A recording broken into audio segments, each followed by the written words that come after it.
സംവിധായകൻ ജോഷിയുടെ കൊച്ചിയിലെ വീട്ടിൽ നിന്ന് നഷ്ടപ്പെട്ട മുഴുവൻ ആഭരണങ്ങളും വീണ്ടെടുത്തതായി കൊച്ചി സിറ്റി പോലീസ് കമ്മീഷണർ. പ്രതിക്ക് പ്രാദേശിക സഹായം വല്ലതും ലഭിച്ചിട്ടുണ്ടോ എന്ന് പരിശോധിക്കും. പ്രതി മുഹമ്മദ് ഇർഫാനെ എറണാകുളം കോടതിയിൽ ഹാജരാക്കി റിമാൻഡ് ചെയ്തു. 2 ദിവസം മുൻപാണ് സംവിധായകൻ ജോഷിയുടെ കൊച്ചിയിലെ പനമ്പള്ളി നഗറിലുള്ള വീട്ടിൽ മോഷണം നടന്നത്. 1,20,00,000 രൂപ മൂല്യം വരുന്ന ആഭരണങ്ങളായിരുന്നു നഷ്ടപ്പെട്ടത്.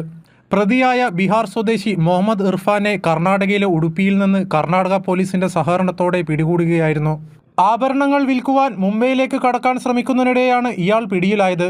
6 സംസ്ഥാനങ്ങളിലായി 19 മോഷണക്കേസിലെ പ്രതിയാണ് ഇർഫാൻ.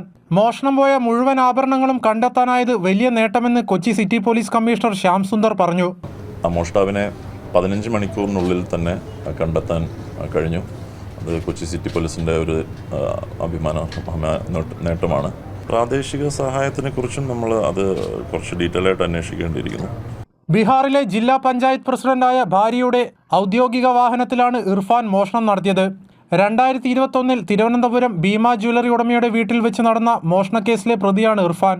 പ്രതി കൊച്ചിയിലെ 3 വീടുകളിൽ മോഷണശ്രമം നടത്തുവാൻ ശ്രമിച്ചുവെങ്കിലും പരാജയപ്പെടുകയായിരുന്നു. യാദൃശികമായാണ് സംവിധായകൻ ജോഷിയുടെ വീട് പ്രതി മോഷണത്തിന് തിരഞ്ഞെടുത്തത്.